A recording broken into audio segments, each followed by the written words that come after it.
میدان بدر میں فرشتے جب آئے تھے تو خالق کائنات نویں پارے میں ارشاد فرماتا اذ یوحی ربک الی الملائکہ انی معکم فثبتوا الذین آمنوا. میرے محبوب صلی اللہ علیہ وسلم جب تمہارا رب فرشتوں کو وحی کر رہا تھا کیا انی معکم فرشتوں میں تمہارے ساتھ ہوں فثبتوا الذین آمنوا تم جاؤ مومنوں کو ثابت قدم رکھو میں تمہارے ساتھ ہوں اور تم مومنوں کے ساتھ ہو جاؤ.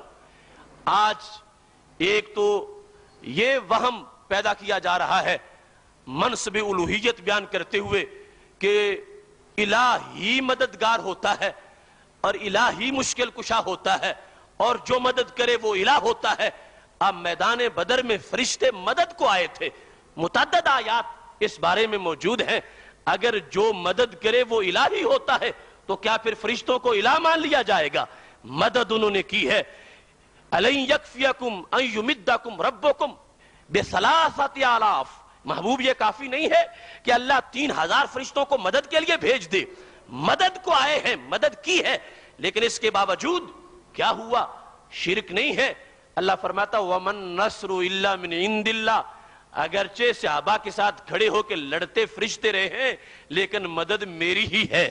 یہ غیر کی مدد نہیں ہے, یہ طاغوت کی مدد نہیں ہے, یہ مدد میری ہے اس واسطے کہ میرے بندوں کی ہے اور میری طاقت ان سے ظاہر ہوئی ہے, میری قدرت کا ان سے اظہار ہوا ہے. میدان بدر میں فرشتے مدد کو پہنچے ہیں, ان کے وسیلے سے مدد آئی ہے اور وہ مدد برحق قرار پائی ہے. اور خالق کائنات نے حالانکہ وہ تو وسیلے کا محتاج ہی نہیں, یہ توسل ہمارے لحاظ سے ہے. وہ چاہتا تو کافر سارے گھر میں ہی مر جاتے, میدان بدر میں پہنچ کے ریزہ ریزہ ہو جاتے. اسے تو فرشتوں کی ضرورت کیا تھی؟ کہا فرشتوں میں تمہارے ساتھ ہوں تم ان کے ساتھ ہو جاؤ. وہ براہ راست ہی صحابہ کی مدد کرنے پہ قادر تھا لیکن اس کے باوجود درمیان میں وسیلہ رکھا فرشتوں میں تمہارے ساتھ ہوں تم ان کے ساتھ ہو جاؤ. انی معکم فثبتوا الذین آمنوا. میں تمہارے ساتھ ہوں تم جا کے مومنوں کو ثابت قدم رکھو. وہ اس وسیلے کے بغیر بھی مدد کر سکتا تھا, قادر تھا, اور اس کی ذات کے لحاظ سے توسل کوئی چیز ہی نہیں ہے.